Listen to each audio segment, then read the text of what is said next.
Welcome to study zone PC की तरफ से सभी साथियों को प्रेम कुमार का प्यार भरा अभिवादन और नमस्कार। दोस्तों, भारतीय अंतरिक्ष वैज्ञानिकों ने इतिहास रच दिया और भारत के सभी लोगों को गौरवान्वित कर दिया।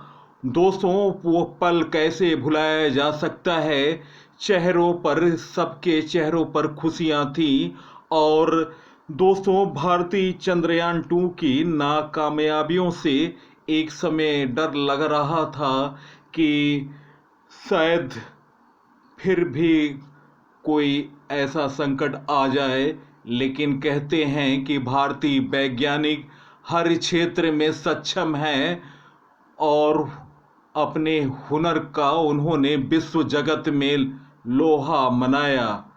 और पहला प्रयास है दक्षिणी ध्रुव पर पहुंचने का, जो कि एक महत्वपूर्ण बात है। और आज हमारे वैज्ञानिकों की चर्चे देश विदेश में हो रहे हैं और शासन अध्यक्षों भी हमारे देश को बधाइयाँ भेज रहे हैं। तो दोस्तों, महत्वपूर्ण जानकारी मैं देने का प्रयास करूंगा और बेहतर मेरा प्रयास रहेगा। तो आप इस वीडियो को देखने के पश्चात अपने साथियों को अवश्य शेयर करें। सबसे पहले सबसे तेज जानकारी के लिए स्टडी जोन पीसी को फॉलो करो और सब्सक्राइब करो नवीनतम जानकारी, नवीनतम अपडेट के लिए। और दोस्तों, जिन व्यक्तियों ने अभी तक चैनल को सब्सक्राइब नहीं किया है, उनसे अनुरोध है कि चैनल को सब्सक्राइब कर लें। बेहतर जानकारी है और बेहतर रिकॉर्डों से अपडेट रहता है हमारी वीडियो। तो दोस्तों, मैं वीडियो को प्रारंभ कर रहा हूं।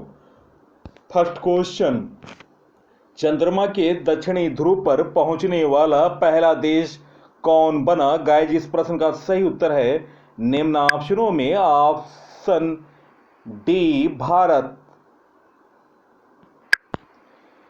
23 अगस्त 2023 को भारत चंद्रमा के दक्षिणी ध्रुव पर अपना यान उतारने वाला पहला देश बना। भारत के अलावा किसी भी देश ने चंद्रमा के इस हिस्से में लैंडिंग नहीं की। चंद्रयान 3 मिशन की सफल लैंडिंग के साथ अब उन अनुसंधानों के पूरा होने की उम्मीद बढ़ गई। इस मिशन के तहत चांद पर खनिज पदार्थों की उपलब्धता के साथ ही ऑक्सीजन व यहां आने वाले चंद्रकंप आदि की दिशा में अहम जानकारी मिलने की उम्मीद है।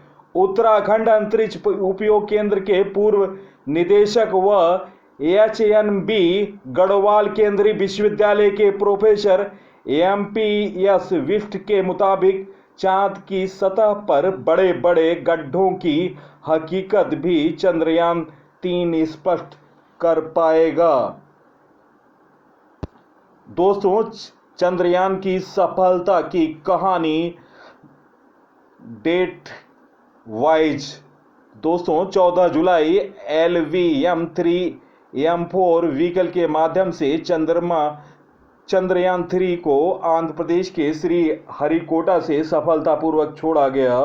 15 जुलाई इसरो ने कक्षा बढ़ाने की प्रक्रिया पूरी की। यान 41,762 किलोमीटर इंटू 173 किलोमीटर की कक्षा में पहुंचा। 17 जुलाई को कक्षा बढ़ाने की दूसरी प्रक्रिया हुई। चंद्रयान 3 ने 41,603 किलोमीटर इंटू 226 किलोमीटर कक्षा में प्रवेश किया। 25 जुलाई कक्षा बढ़ाई गई। चंद्रयान 3 ने 71,351 किलोमीटर इंटू 233 किलोमीटर की कक्षा में पहुंचा। 1 अगस्त इसरो ने ट्रांसलूनर इंजेक्शन, एक तरह का तेज धक्का को पूरा किया और एंट्री ट्रांसलूनर कक्षा में स्थापित किया। इसके साथ यान 288 किलोमीटर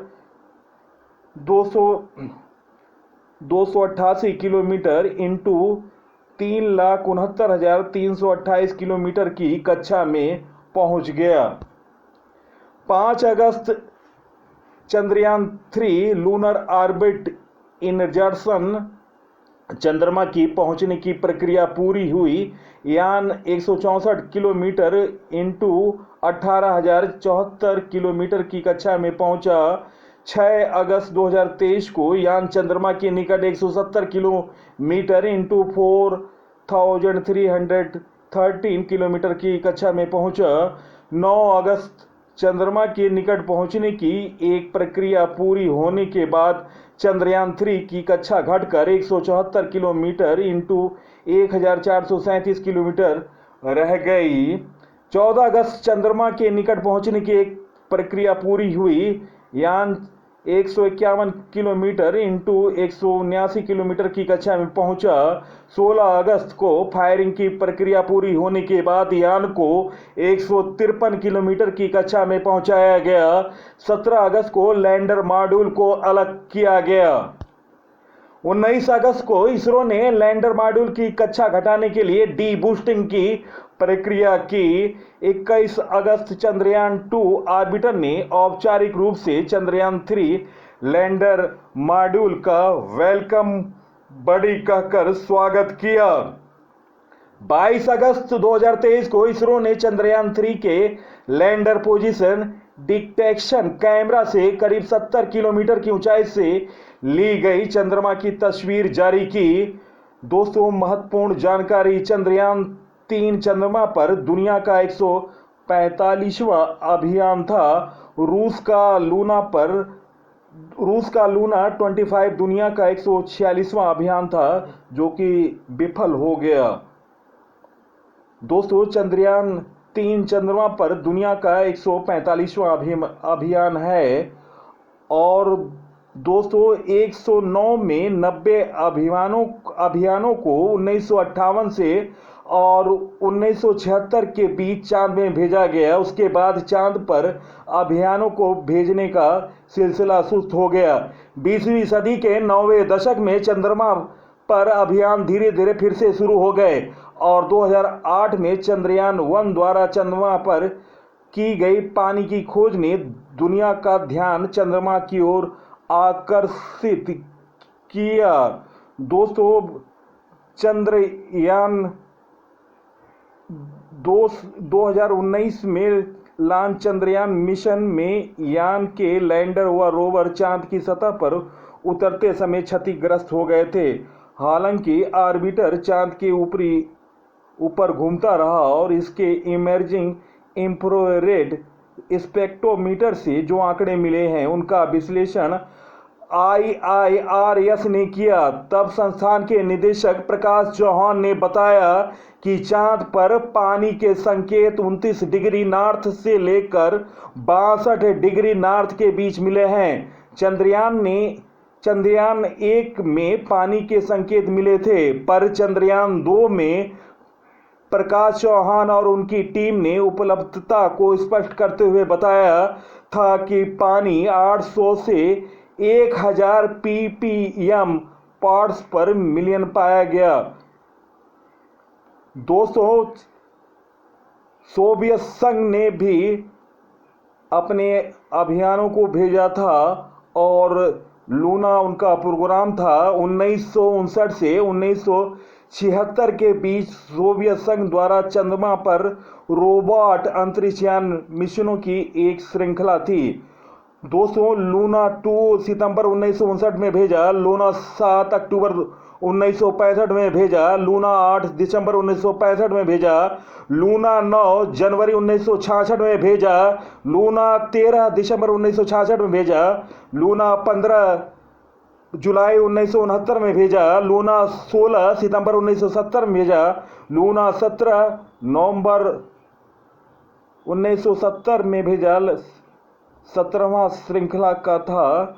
और लूना 18 सितंबर 1971 में भेजा रूस ने, लूना 20 फरवरी 1972 में भेजा, लूना 21 जनवरी 1973 में भेजा, लूना 23 अक्टूबर 1974 में भेजा और लूना 24 अगस्त 1976 में भेजा और लूना 25 अगस्त 2023 में भेजा, जो कि विफल रहा, लूना 25। और दोस्तों आपको मैं बता दूं, इजराइल का पहला चंद्रयान अभियान था वेरसीट। चांद की सतह पर उतरने की कोशिश में दोस्तों यह क्रैश हो गया था। यह दुनिया का पहला निजी चंद्र अभियान था। 22 फरवरी 2019 को दोस्तों इसे लॉन्च किया गया था, इजराइल का वेरेसीट।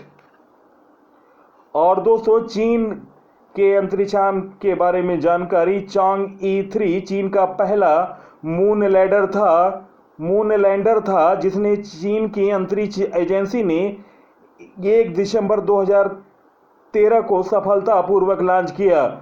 अमेरिका का दोस्तों चंद्रमा पर रेंजर प्रोग्राम 1964 में मानव रहित मिशनों का उद्देश्य था चंद्रमा की सतह की पहली क्लोजअप तस्वीरों को प्राप्त करना। लॉन्चिंग रेंजर की 7 जुलाई 1964 में हुआ। रेंजर 8 फरवरी 1965 में भेजा गया और रेंजर 9 मार्च 1965 में भेजा गया। ये श्रृंखला है। और दोस्तों अमेरिका का ही सर्वेयर प्रोग्राम था। यह नासा का एक प्रोग्राम था जिसने जून 1966 से जनवरी 1968 तक चंद्रमा के सतह पर 7 रोबोटिक अंतरिक्षयान भेजे। इसका प्रथम लक्ष्य चंद्रमा पर सॉफ्ट लैंडिंग करना था। दोस्तों लॉन्चिंग अमेरिका का सर्वेयर लॉन्चिंग हुई थी 1 जून 1966 को। सर्वेयर 2 की लॉन्चिंग हुई थी सितंबर 1966 को। सर्वेयर 3 की लॉन्चिंग हुई थी अप्रैल 1967 में। सर्वेयर 4 की लॉन्चिंग हुई थी जुलाई 1967 में। सर्वेयर 5 की लॉन्चिंग हुई थी सितंबर 1967 में। सर्वेयर 6 की लॉन्चिंग नवंबर 1967 में। सर्वेयर 7 की लॉन्चिंग हुई जून 1968 में। अपोलो प्रोग्राम, इस प्रोग्राम के तहत नासा ने पहली बार मानव को चंद्रमा की सतह पर उतारा था।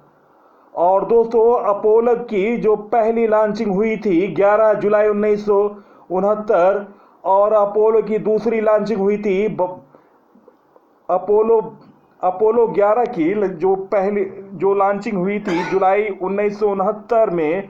अपोलो 12 की लॉन्चिंग हुई थी नवंबर 1969 में। अपोलो 14 की लॉन्चिंग हुई थी फरवरी 1971 में। अपोलो 15 की लॉन्चिंग अगस्त 1971 में हुई थी। अपोलो 16 की लॉन्चिंग अप्रैल 1972 में। अपोलो 17 की लॉन्चिंग दिसंबर 1972 में।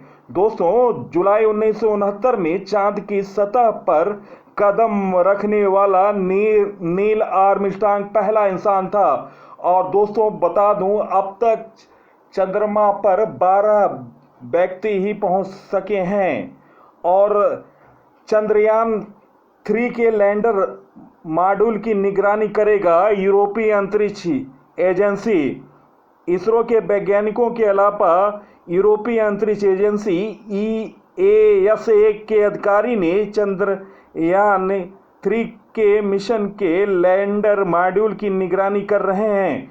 यूरोपीय अंतरिक्ष एजेंसी सेवा प्रबंधक एवं इसरो के संपर्क अधिकारी रमेश वेल्लातुरई ने कहा कि EASA कोरोना महामारी के समय से ही चंद्रयान 3 के लिए मदद उपलब्ध करा रही है। तो दोस्तों महत्वपूर्ण जानकारी और PC सर की मेहनत अगर आपको पसंद आ रही है तो वीडियो को ज़्यादा से ज़्यादा शेयर कीजिए, सबसे पहले सबसे तेज जानकारी के लिए।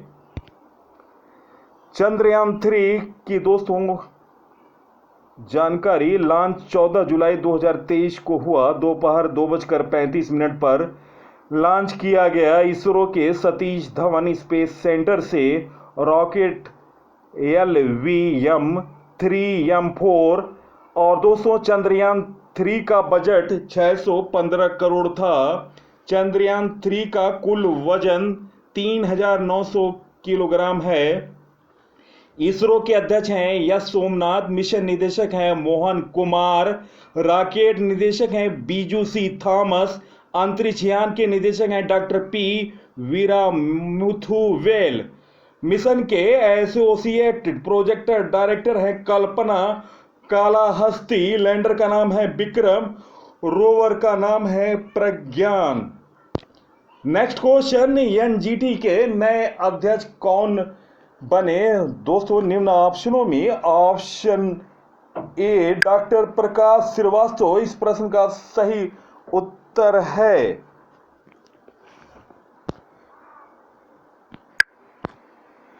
कलकत्ता उच्च न्यायालय के पूर्व मुख्य न्यायाधीश न्यायमूर्ति प्रकाश श्रीवास्तव को राष्ट्रीय हरित अधिकरण एनजीटी का नया अध्यक्ष नियुक्त किया गया। पूर्व अध्यक्ष न्यायमूर्ति ए.के. गोयल के जुलाई में रिटायर होने के बाद न्यायमूर्ति शिव कुमार सिंह को कार्यवाहक अध्यक्ष नियुक्त किया गया था। न्यायमूर्ति प्रकाश श्रीवास्तव के बारे में जानकारी, सबसे तेज जानकारी। न्यायमूर्ति प्रकाश श्रीवास्तव का जन्म 31 मार्च 1961 को हुआ था। उन्हें 2 फरवरी 1987 को एक वकील के रूप में नामांकित किया गया था। न्यायमूर्ति प्रकाश श्रीवास्तव को 18 जनवरी 2008 को मध्य प्रदेश उच्च न्यायालय के न्यायाधीश के रूप में नियुक्त किया गया और 15 जनवरी 2010 को अस्थायी न्यायाधीश बने। 6 जुलाई 2015 को उन्हें केंद्र सरकार द्वारा 1 वर्ष की अवधि के लिए भोपाल गैस रिसाव आपदा पीड़ितों के कल्याण के लिए आयुक्त के रूप में नियुक्त किया गया। न्यायमूर्ति प्रकाश श्रीवास्तव ने 11 अक्टूबर 2021 को कलकत्ता उच्च न्यायालय के मुख्य न्यायाधीश के रूप में शपथ ली थी। राष्ट्रीय हरित अधिकरण एनजीटी के बारे में जानकारी। स्थापना 18 अक्टूबर 2010 में। उद्देश्य पर्यावरणीय मुद्दों का तेजी से निपटारा करना। मुख्यालय नई दिल्ली। अध्यक्ष हैं न्यायमूर्ति प्रकाश श्रीवास्तव।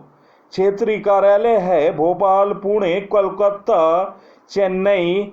मुद्दों का निपटारा, पर्यावरण संबंधी मुद्दों का निपटारा दोस्तों 6 महीनों के भीतर करना लक्ष्य रहता है राष्ट्रीय हरित अधिकरण का।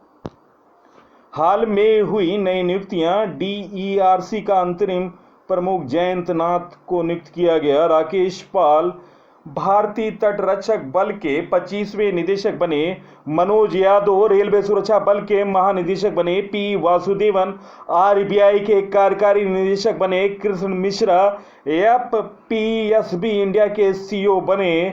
पीएम प्रसाद कोल इंडिया के अध्यक्ष और एमडी बने। श्रद्धा कपूर एक्सिस की ब्रांड एम्बेसडर बनी। हरियाणा के नए डीजीपी शत्रुजीत कपूर बने। क्यूईटीसी के अध्यक्ष के रूप में दोस्तों विजय कुमार सारस्वत को नियुक्त किया गया। तटरक्षक बल के अतिरिक्त महानिदेशक के रूप में यश परमेश को नियुक्त किया गया। भारतीय मूल के वैभव तनेजा टेस्ला के नए सीएफओ बने। संजय कुमार अग्रवाल को नया सीबीआईसी अध्यक्ष नियुक्त किया गया। डीईआरसी का अंतरिम प्रमुख जयंत नाथ को नियुक्त किया गया। नेक्स्ट क्वेश्चन, हाल में किस देश के राष्ट्रपति ने विश्वम्भर श्रेष्ठ को मुख्य न्यायाधीश नियुक्त किया? गाइस इस प्रश्न का सही उत्तर है ऑप्शन ए नेपाल। दोस्तों संसदीय सुनवाई समिति पीएचसी ने सर्वसम्मति से नेपाल के सुप्रीम कोर्ट के नए मुख्य न्यायाधीश के रूप में विश्वम्भर प्रसाद श्रेष्ठ के नाम की मंजूरी दी। दोस्तों राष्ट्रपति ने इन्हें शपथ ग्रहण भी दिलवा दिया है। और दोस्तों मुख्य न्यायाधीश विश्वम्भर प्रसाद की पृष्ठभूमि के बारे में जानकारी। विश्वम्भर प्रसाद श्रेष्ठ का जन्म 6 अक्टूबर 1959 को सीलागाड़ी डोटी में हुआ था। उनकी शैक्षणिक पृष्ठभूमि प्रभावशाली है। उन्होंने कला में मास्टर डिग्री, एमए के साथ कानून में डिप्लोमा, डीएल भी हासिल किया। उनका पेशेवर कैरियर नेपाल की न्यायपालिका में कई महत्वपूर्ण पदों और योगदानों से चिन्हित है। 1 अगस्त 2016 को उन्होंने नेपाल के सर्वोच्च न्यायालय में न्यायाधीश पद ग्रहण किया था। और दोस्तों, विशंभर प्रसाद श्रेष्ठ आज नेपाल के मुख्य न्यायाधीश बन गए। और दोस्तों, नेपाल के बारे में जानकारी, नेपाल के प्रधानमंत्री हैं पुष्प कुमार दहल प्रचंड, राष्ट्रपति हैं रामचंद्र पौडेल, और दोस्तों उपराष्ट्रपति हैं भारतीय मूल के राम सहाय यादव, और नेपाल के विदेश मंत्री हैं एनपी साउद, और मुद्रा है नेपाली रुपया, और राजधानी नेपाल की काठमांडू है। तो दोस्तों, महत्वपूर्ण जानकारी, आप उपराष्ट्रपति विदेश मंत्री के नाम को अवश्य नोट कर लें। नेक्स्ट क्वेश्चन, श्रेथा थाविसिन किस देश के नए प्रधानमंत्री बने? गाइस, इस प्रश्न का सही उत्तर निम्न ऑप्शनों में ऑप्शन ए थाईलैंड इस प्रश्न का सही उत्तर है। थाई राजा महा वजीरालोंगकोर्न ने श्रेथा थाविसिन को देश के प्रधानमंत्री का पद संभालने के लिए अपनी मंजूरी दे दी। कई महीनों के राजनीतिक गतिरोध के बाद श्रेथा थाविसिन को थाईलैंड का नया प्रधानमंत्री चुना गया। दोस्तों, चुनाव हुए थे लेकिन किसी को बहुमत नहीं प्राप्त हो पाया था, और दोस्तों पार्टियों में आपस में गतिरोध था, और अब वो गतिरोध समाप्त हो गया है और वहाँ के राजा ने मंजूरी दे दी है और नए प्रधानमंत्री चुन लिए गए हैं। दोस्तों, थाईलैंड के बारे में जानकारी, थाईलैंड की राजधानी बैंकॉक है और सम्राट हैं वजीरालोंगकोर्न, और जिन्हें रामा 10 के नाम से भी जानते हैं। मुद्रा है थाईलैंड की बाहत।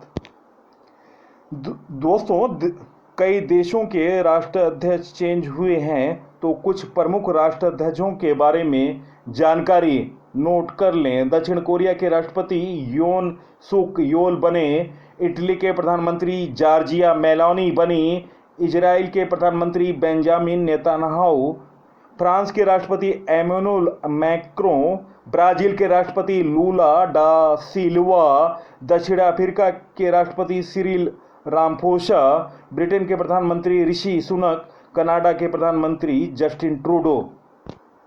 नेक्स्ट क्वेश्चन, भारत की पहली लंबी दूरी की साइड स्विंग रिवॉल्वर का क्या नाम है? गाइस, इस प्रश्न का सही उत्तर है निम्न ऑप्शनों में ऑप्शन ए प्रबल इस प्रश्न का सही उत्तर है।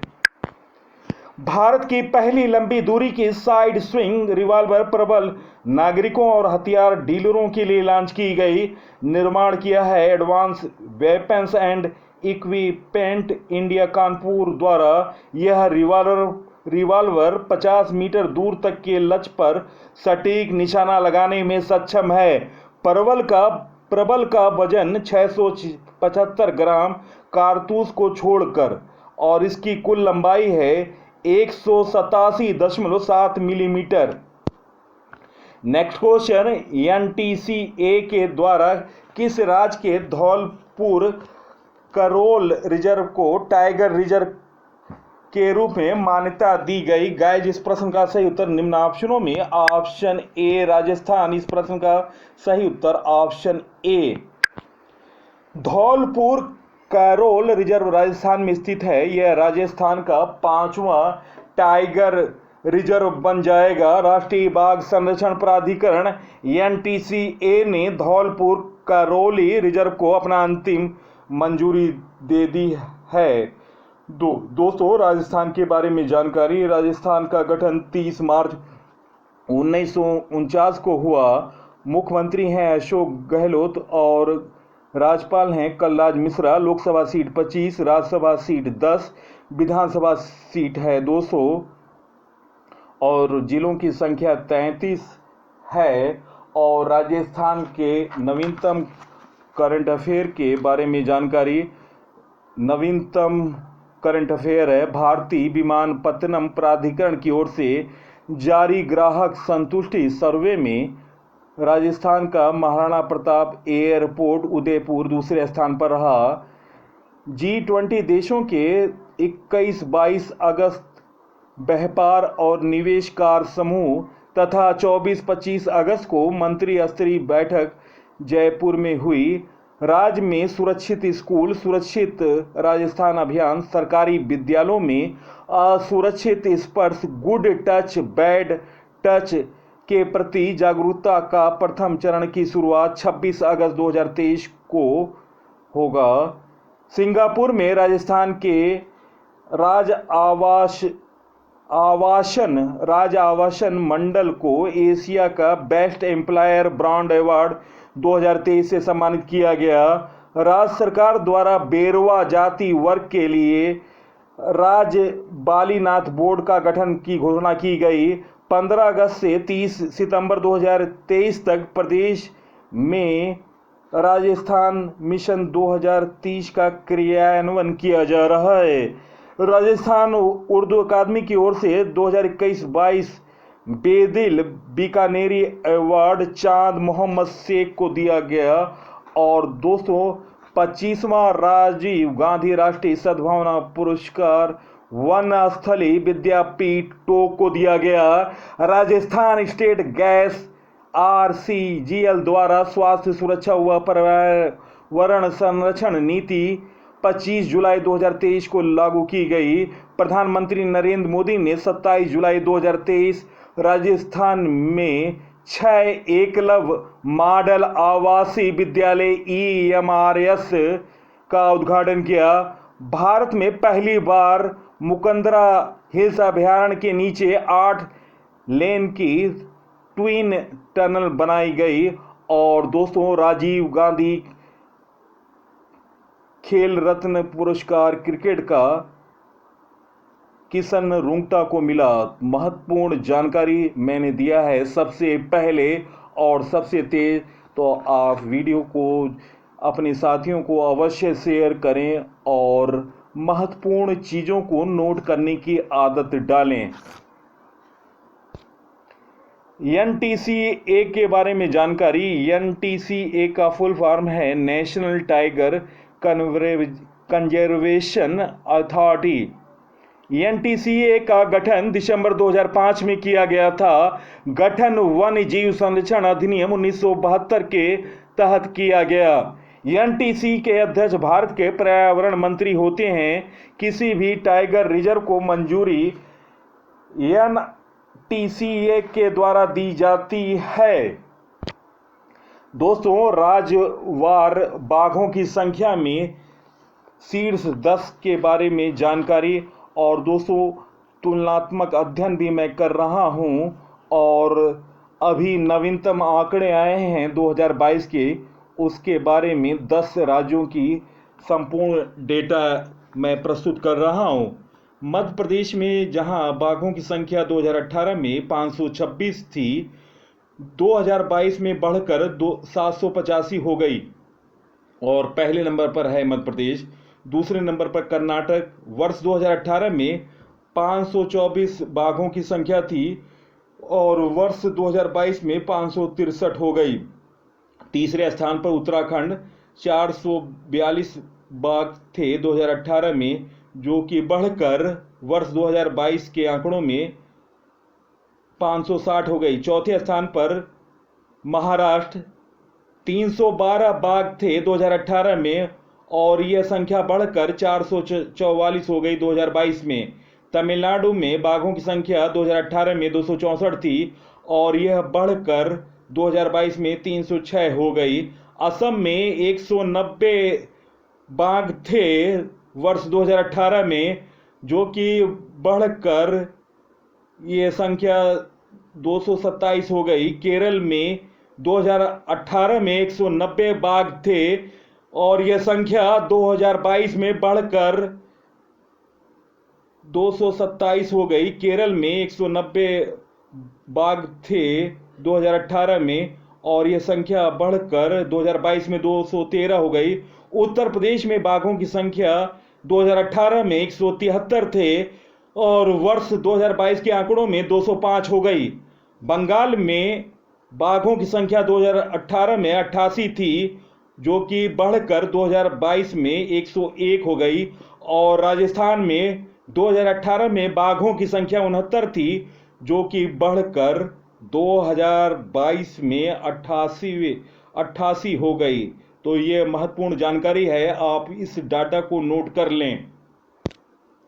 बाघों का बढ़ता जनसंख्या 2006 में 1411 थे, जो कि बढ़कर 2010 में 1706 हो गए और 2014 में 2226 हो गए, 2018 में 2967 हो गया, 2022 में यह संख्या बढ़कर 3682 हो गई। नेक्स्ट क्वेश्चन, हाल में मोहम्मद हबीब का निधन हो गया, वे किस खेल से संबंधित थे? गाइस, इस प्रश्न का सही उत्तर निम्न ऑप्शनों में। ऑप्शन ए फुटबॉल। भारत के पूर्व कप्तान और महान फुटबॉलर मोहम्मद हबीब का हैदराबाद में निधन हो गया। हबीब ने 5 बार संतोष ट्रॉफी जीता था। हबीब ने 1965 से 1975 तक एक दशक तक भारत का प्रतिनिधित्व किया। 1970 में बैंकॉक में एशियाई खेलों में कांस्य पदक जीतने वाले टीम का हिस्सा थे भारत के पूर्व कप्तान और महान फुटबॉलर मोहम्मद हबीब। और अब हमारे बीच नहीं हैं, लेकिन उनके कुशल नेतृत्व और उनकी कोचिंग को हमेशा याद रखा जाएगा। नेक्स्ट क्वेश्चन, हाल में घोषित विश्वकर्मा योजना का प्रस्तावित योजना का परिव्यय कितना है? गाइस, इस प्रश्न का सही उत्तर ऑप्शन ए 15,000 करोड़ रुपया। प्रधानमंत्री ने युवाओं के बीच कौशल विकास में मदद के लिए 15,000 करोड़ रुपए तक के आवंटन के साथ कारीगरों के लिए विश्वकर्मा योजना की घोषणा की। यह योजना सितंबर में विश्वकर्मा जयंती पर लॉन्च की जाएगी। दोस्तों, आपको बता दूं, विश्वकर्मा जयंती 17 सितंबर 2023 को मनाई जाएगी। नेक्स्ट क्वेश्चन, सबसे खराब रेटिंग वाले 10 इंडियन स्ट्रीट फूड की सूची में पहले स्थान पर कौन है? महत्वपूर्ण क्वेश्चन है। ऑप्शन ए दही पूरी। इस प्रश्न का सही उत्तर option A. Food guide Taste Atlas ने अपनी ऑडियंस की रेटिंग के आधार पर सबसे खराब रेटिंग वाले 10 इंडियन स्ट्रीट फूड की सूची जारी की, जिसमें दही पूरी पहले स्थान पर है।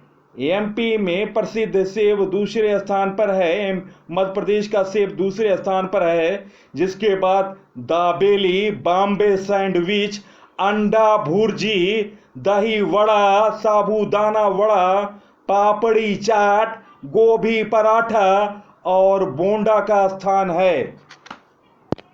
नेक्स्ट क्वेश्चन, किस देश में एक सिक होल की 630 फीट की गहराई में एक विशाल प्राचीन वन मिले? गाइस, इस प्रश्न का सही उत्तर है निम्न ऑप्शनों में। ऑप्शन डी चीन।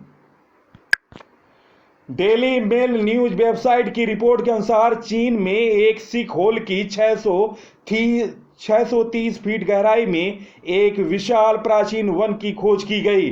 पिछले साल मई में वैज्ञानिकों की एक गुफा अन्वेषण टीम को एक चीनी जियो पार्क में भूमिगत रहस्य का पता चला था। इस घटना को चीन में तियोन केंग या स्वर्गीय गड्ढे के नाम से जाना जाता है। यह पहली घटना नहीं है जब चीन में सिक होल मिले हैं। दोस्तों, चीन के बारे में जानकारी। चीन आधिकारिक तौर पर पीपुल्स रिपब्लिक ऑफ चाइना पूर्वी एशिया का देश है। क्षेत्रफल के हिसाब से चीन दुनिया का तीसरा सबसे बड़ा देश है। चीन 5 भौगोलिक समय क्षेत्र में फैला है। 14 देशों की सीमाएं लगती हैं। सबसे अधिक आबादी शंघाई की है। और दोस्तों, चीन की राजधानी बीजिंग है। मुद्रा रेनबिन है। राष्ट्रपति हैं शी जिनपिंग। चलते हैं दोस्तों जीके खजाना की तरफ और देखते हैं जीके पिटारा में क्या क्वेश्चन है। और मैंने दोस्तों बेहतर क्वेश्चनों का सिलेक्शन किया है, आप देखें और ज़्यादा से ज़्यादा वीडियो को शेयर करें। फर्स्ट क्वेश्चन, किस मुगल बादशाह को उसकी प्रजाशाही वेश में एक दरवेश या फकीर कहती थी? उत्तर है औरंगजेब। नेक्स्ट क्वेश्चन, भारत की पहली ऊर्जा परियोजना किस स्थान पर स्थापित की गई? उत्तर बिझिनजाम। नेक्स्ट क्वेश्चन, भारत में प्रथम जल विद्युत केंद्र की स्थापना 1897 ईस्वी में कहाँ की गई थी? उत्तर दार्जिलिंग। महत्वपूर्ण क्वेश्चन आप याद रखें, जल विद्युत केंद्र की स्थापना 1897 में दार्जिलिंग में की गई थी। नेक्स्ट क्वेश्चन, एशिया की पहली भूमि जल विद्युत परियोजना भारत के किस राज्य में स्थित है? उत्तर हिमाचल प्रदेश। नेक्स्ट क्वेश्चन, औरंगजेब के विरुद्ध हुए उत्तर भारत के विद्रोहों के बारे में सही क्रम बताएं। उत्तर है जाट, बुंदेला, सतनामी, सिख। तो याद रखें क्रमों को। जो औरंगजेब के विरुद्ध उत्तर भारत में विद्रोह हुए थे, उनका सबसे पहला विद्रोह किया था जाट ने, इसके बाद बुंदेला ने, इसके बाद सतनामी ने, इसके बाद सिख ने। नेक्स्ट क्वेश्चन, 2021 के ऑस्कर पुरस्कार में सर्वश्रेष्ठ निर्देशक का पुरस्कार किसने जीता? उत्तर Chloe Zhao. Next question, IDFC first के ब्रांड एम्बेसडर कौन है? उत्तर है सदी के महानायक अमिताभ बच्चन। नेक्स्ट क्वेश्चन, 25 जून 1989 को फिल्म एप्पल बी को स्क्रैबल में सर्वोच्च व्यक्तिगत स्कोर मिला, उसका स्कोर क्या था? उत्तर 14। दोस्तों उत्तर है, आप नोट करें, 1049। नेक्स्ट क्वेश्चन, दिमाग का सबसे बड़ा हिस्सा कौन सा है? उत्तर सेरेब्रम। नेक्स्ट क्वेश्चन, किस टेनिस खिलाड़ी को द किंग ऑफ क्ले के नाम से जाना जाता है? महत्वपूर्ण question, the king of clay के नाम से राफेल नडाल को जाना जाता है। चलते हैं दोस्तों 24 अगस्त 2023 का डेली करंट अफेयर का क्विक रिवीजन।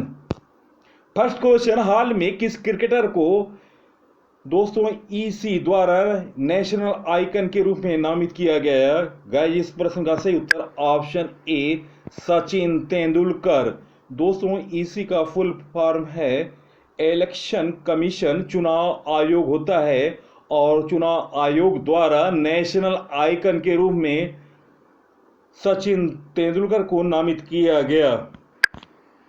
नेक्स्ट क्वेश्चन, हाल में सिंगापुर मैथ ओलंपियाड में तिरुपति के राजा अनिरुद्ध श्रीराम ने कौन सा पदक जीता? महत्वपूर्ण क्वेश्चन, ऑप्शन ए, रजत पदक। इस प्रश्न का सही उत्तर ऑप्शन ए। नेक्स्ट क्वेश्चन, हाल में उत्तर प्रदेश सरकार किस शहर में मंदिर संग्रहालय बनाएगी? गाइस इस प्रश्न का सही उत्तर option B, Ayodhya. Next question, 2022 में वैश्विक डायरेक्ट सेलिंग में भारत किस स्थान पर पहुंचा? गाइस इस प्रश्न का सही उत्तर ऑप्शन डी, 11वें स्थान पर। नेक्स्ट क्वेश्चन, हाल में कहां tulip garden world book of records में शामिल हुआ? गाइस इस प्रश्न का सही उत्तर option D, Srinagar. Next question, हाल में कौन सा हवाई अड्डा DG यात्रा पाने वाला पूर्वोत्तर का पहला अड्डा बना?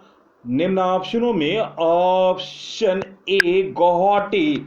इस प्रश्न का सही उत्तर ऑप्शन ए। नेक्स्ट क्वेश्चन, हाल में कौन सी राज्य सरकार जन्माष्टमी पर प्रो गोविंदा प्रतियोगिता आयोजित करेगी? निम्न ऑप्शनों में ऑप्शन डी, महाराष्ट्र। इस प्रश्न का सही उत्तर। नेक्स्ट क्वेश्चन, हाल में वाईकॉम 18 डिजिटल बिजनेस के नए CEO कौन बने? गाइस इस प्रश्न का सही उत्तर निम्न ऑप्शनों में ऑप्शन ए, किरण मणि।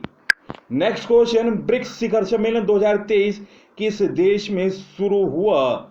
दोस्तों महत्वपूर्ण क्वेश्चन, ऑप्शन बी, दक्षिण अफ्रीका। Breaking news.